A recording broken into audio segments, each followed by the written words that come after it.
So today in this video about the chapter body movements, we will first of all talk about the importance of a skeletal system. So as you know that skeletal system, it provides protection to our body. That is means to the various parts of our body or the various vital organs such as you can say that like our heart and lungs are protected by rib cage. Our brain is protected by skull and spinal cord is protected by the vertebral column. It also gives shape to our body and makes you tall or short. Then it supports our body, holds your vital organs in place when playing sport, or the vertebral column holds the body upright. Then it also allows movement. Our movement is also possible in various ways because of the skeletal system, and it provides attachment points also for the muscles. Now let us talk about the bones. So bone is a strong and non-flexible tissue and it forms the framework of the body. So these bones are covered by muscles and skin, and that is why we are unable to see them from outside. And various bones in our body are bones of upper limb, bones of lower limb, rib cage, backbone, shoulder bones, pelvic bones, and skull bones. Now we will talk about all these different types of bones one by one. First of all, let's talk about the skull bones.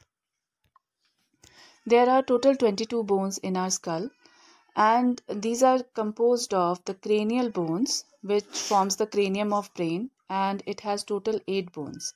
And then we have facial bones also in the skull that forms the front part of the skull, and it has total 14 bones. Now first of all, let's see the cranial bones of skull. So it has total 8 bones. Now the first one is the frontal bone, which you can see in yellow color. It forms the forehead. Then there is parietal bone, which is of blue color. It forms top and sides of skull, and these are 2 in numbers. Then we have sphenoid bone, which is purple in color, or you may say pink, right? Forms the base of the skull. Then there is temporal bone, which is orange in color, and it forms the portion behind the ears. Then there is occipital bone, which is green in color. It forms the back of the skull. Now then we have ethmoid bone, which is present behind the nose, and it is shown in orange color. Now let's talk about the facial bones, which are 14 in number, and these are lacrimal bone.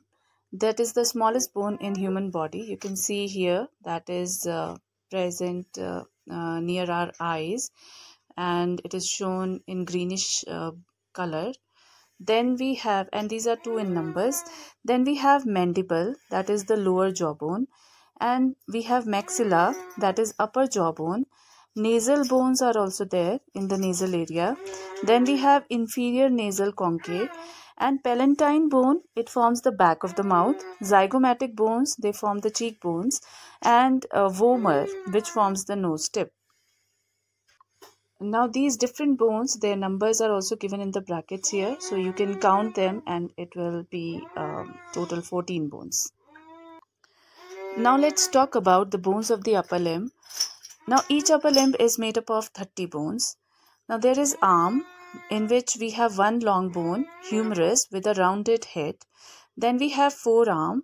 It has 2 bones, that is radius and ulna, having a fixed joint. Now radius is the lateral bone of forearm, whereas ulna is the medial bone of forearm. Then we have wrist, in which there are 8 short carpal bones, and the palm region has 5 long metacarpal bones connected to the 5 fingers of the hand. Now fingers, they have long bones called phalanges.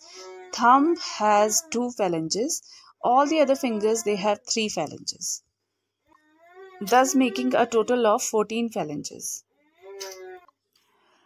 Then let's talk about the bones of lower limb. So each lower limb is again made up of 30 bones. The thigh region is made up of 1 strong bone, that is femur. Femur is the strongest and the longest bone in our body, and it is the heaviest bone also in our body. Then we have knee. There is a structure called patella in the knee portion, so which is the kneecap actually, and is a cup shaped bone. Then we have leg. It has two bones, that is tibia and fibula. Tibia is the medial bone of the leg, whereas fibula is the lateral bone of the leg. Now we have foot bones also, in which tarsals are there, and 7 tarsal bones from the heel and ankle. They form the heel and ankle. And then metatarsals, there are 5 metatarsals which form the sole of the foot. Then there are phalanges, 14 phalanges, they form the toes. Now let's talk about the rib cage. Rib cage is a box-like structure that connects chest bones and backbones. So ribs, sternum and thoracic vertebrae form the rib cage. Ribs are the thin chest bones. Thoracic vertebrae is that part of the vertebral column which forms the part of the rib cage. And then sternum is one single flat bone present at the center, and it forms the structure of the entire rib cage. So total 12 pairs of ribs exist. It protects our heart and our lungs inside it. Now let's see about the backbone. So backbone is located on the backside of the body, and it is composed of 26 serially arranged vertebrae. This backbone is made up of multiple bones and is having so many joints, so that is why our backbone is flexible, and thus it allows movements. For example, we can sit, we can stand, we can bend, we can lie down. Also, all these movements in which backbone is involved are possible due to multiple small bones. So there is a huge significance of vertebral column. It protects our spinal cord. You know that our brain cannot function until and unless the spinal cord carries messages to it. Then it provides the point of attachment for ribs. Only ribs cannot form a cage-like structure. They need some point at the back to attach with. And then it provides support to the head. Vertebral column starts just below the head, so it is like a stand or support on which our head lies. Now let's talk about the shoulder bones. So the shoulder part is made up of 3 bones, that is the collar bone, then the shoulder blade, and the upper arm bone, that is humerus. So this shoulder bone acts like a socket, and upper arm is having a rounded top which acts as a ball, and hence it makes a ball and socket joint. The next we will talk about is the pelvic bones. So this portion encloses that portion of the body below the stomach, or you may say the region between our abdomen and thighs is pelvis. So the sitting postures involves the pelvic bones. Here you can see a number of pelvic bones.